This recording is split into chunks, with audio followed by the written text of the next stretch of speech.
Le rêve indique bien ce que peut être la vie inconsciente. Dans le rêve, on peut être soi et quelqu'un d'autre. On peut être ici et ailleurs. Le rêve ignore le temps, ignore la contradiction, ignore la mort.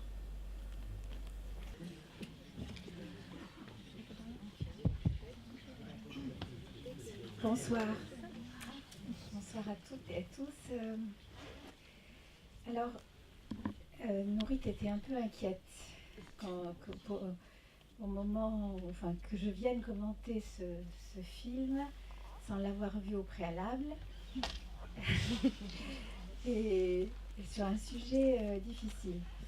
Alors je comprends maintenant ton inquiétude, non pas sur le sujet difficile, parce que je pense que ça c'est un sujet en tous les cas qui au quotidien, lorsqu'on s'occupe d'enfants, lorsqu'on s'occupe justement des liens entre le langage et le corps, comment on développe, comment on grandit, comment on se console lorsqu'on est affecté, comment on arrête de se souvenir de choses difficiles. Bon, tous ces sujets nous sont familiers. En revanche, là où tu pouvais être inquiète, c'est le fait que c'est que tu t'es, en plus de ton dispositif habituel qu'on reconnaît, c'est-à-dire se confronter à la parole incarnée, à la parole qui va se confronter à des nouvelles expériences, à des nouvelles traces, soit sur le passé, on le voit, toute la question de la mémoire, de l'histoire, soit sur le présent, la vie, comment on arrive à vivre, à surmonter, puis soit sur l'avenir et l'imagination et le rêve, comme on le voit sur plusieurs de ces processus. Mais là, il y a quelque chose de plus, je trouve, que d'habitude, c'est que tu prêtes ton corps et tes symptômes non seulement à l'image, ce qui est déjà quelque chose de courageux, elle le dit, Nourit, mais elle va jusqu'à mettre en branle, mettre en travail les symptômes, non seulement dans quelque chose, ce que tu ressens, non seulement dans un récit, mais aussi dans les traces même de ton corps. Alors le corps qu'on pourrait prendre dans deux sens, il y a le sens, et on voit bien toute l'histoire familiale, et puis il y a aussi le corps, là vraiment, le lien entre les picotements, les odeurs et les sensations désagréables, des goûts, et puis peut-être comment ça va se transformer, la résolution des symptômes. Donc, je comprends que tu étais inquiète. Je te poserai une question d'ailleurs juste après là-dessus, mais avant, je voudrais faire quelques fragments de commentaires sur un certain nombre de processus qui me tiennent très à cœur. En commençant par le bilinguisme, qui fait le lien avec bien sûr les films précédents, mais aussi avec nos préoccupations. Alors c'est vrai qu'il y a des choses totalement nouvelles en fait sur le bilinguisme, et dans ce que dit cette chercheuse sur comment les enfants, alors il y a des choses qu'on savait, elle le redit juste parce que c'est très important, c'est l'importance des capacités universelles immenses des enfants lorsqu'ils naissent et qu'ils peuvent au fond parler toutes les langues, mais aussi l'inhibition très précoce qui va se mettre en branle rapidement, puisque à 1 an déjà il y a plein de choses, plein de compétences linguistiques qu'on a déjà perdues. Mais ce qui est aujourd'hui, et il y a ici beaucoup de spécialistes du bilinguisme, ce qui est vraiment passionnant dans ce qui est dit dans le film, c'est comment les mécanismes d'acquisition simultanée des langues et ce processus de discrimination des jeunes enfants qui sont capables de séparer, mais de manière pas seulement macroscopique, les langues, mais aussi dans des tout petits processus et dans des traductions corporelles. C'est-à-dire qu'une des manières de faire la différence dans les langues, en dehors des sonorités, c'est également ce qui va se passer dans le corps et dans l'interaction entre celui qui parle au bébé et le bébé lui-même. Et cette fluidité que ça entraîne, cette plasticité, et cette question de la plasticité cérébrale et de la plasticité psychologique d'une manière générale, mais avec, y compris avec le substratum neurobiologique et au niveau du cerveau, cette plasticité et qu'on va retrouver dans différentes situations, dans le bilinguisme, mais également lorsqu'on passe de la mémoire du passé à la mémoire du futur, l'imagination. Là, il y avait quand même de très beaux éléments sur la question de l'imagination, qui devrait justement nous permettre aussi de mieux comprendre les questions de la créativité qu'on retrouve aussi chez les enfants bilingues, hein, puisque une des caractéristiques des enfants bilingues, c'est leur créativité, leur capacité à séparer, mais aussi la capacité à créer des espaces entre les deux et à passer d'un système à l'autre en utilisant finalement ce qui est le plus important pour eux. Alors au passage, j'ai découvert quelque chose absolument incroyable sur ma langue maternelle. J'avais jamais fait le lien que dans ma langue maternelle, la mama, le sein et la mama, c'était la même chose. Mais alors là, c'est mieux qu'une séance de psychanalyse. J'ai toujours dit qu'il fallait être complémentariste et qu'il fallait aller aussi du côté des linguistes et des autres pour... C'est un vrai scoop, là. Et oui, c'est vrai, je n'avais jamais fait cela. Bon, en tous les cas... Voilà. La question de l'étranger.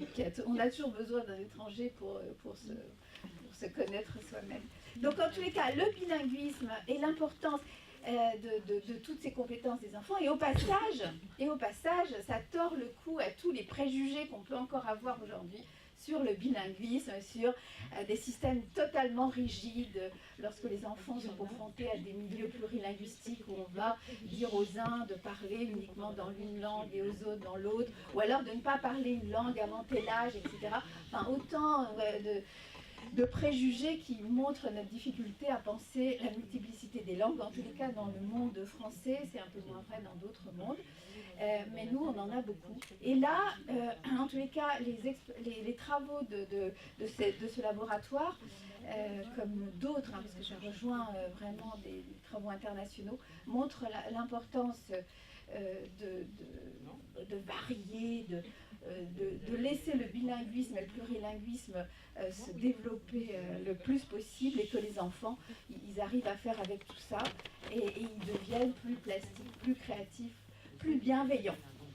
Alors l'autre point, rapidement, concerne la question de l'empathie, qui ne se résume pas à la question des neurones miroirs, mais les neurones miroirs, ça a été quand même une découverte de voir que ce que nous, les psychanalystes, ou au quotidien, dans la relation entre une mère et un bébé, ou entre un enseignant et un enfant à l'école, par exemple, ce qu'on peut ressentir quand on arrive à comprendre, à se mettre à la place de l'autre, ou d'une partie en tous les cas de l'autre, que ça pouvait aussi avoir des traductions, des supports neurophysiologiques, et qu'on pouvait aussi se représenter. Je crois que c'est le chercheur italien, qui parle énormément de métaphores, hein, parce que c'est à la fois, et c'est ça qui est très...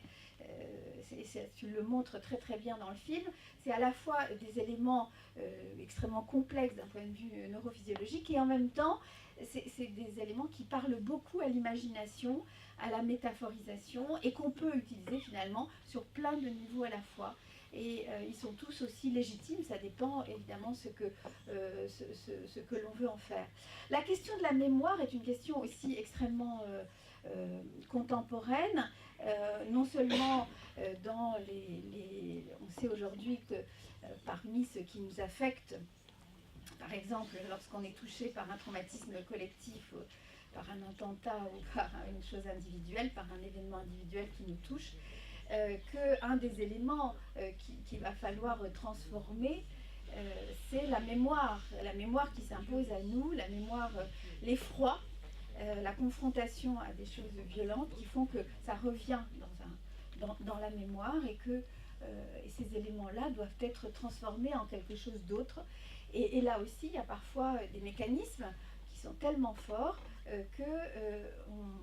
on va avoir besoin d'arrêter de couper les circuits de la mémoire de plein de manières différentes. Parfois, c'est de la chimiothérapie, d'autres fois, c'est la psychothérapie qui arrive à faire ça. Ça dépend de ce qui fait mal et à quel moment ça se passe. Mais en tous les cas, ça nous permet de comprendre l'impact aussi de comment se transmettent les traumatismes d'une personne à l'autre, d'une génération à l'autre, et comment aussi, et c'est un message optimiste sur la mémoire, comment on peut aussi la transformer, la consoler, la transformer en autre chose. Donc il y a la question de la mémoire qui est aussi très très contemporaine. Et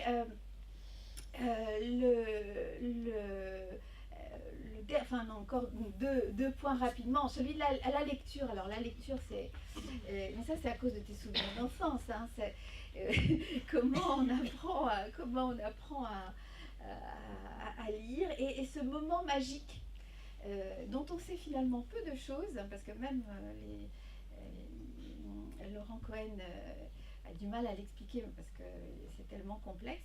Ces moments où les enfants prennent conscience, parfois d'ailleurs avant même qu'officiellement ils aient appris les mécanismes de la lecture, qu'ils savent lire.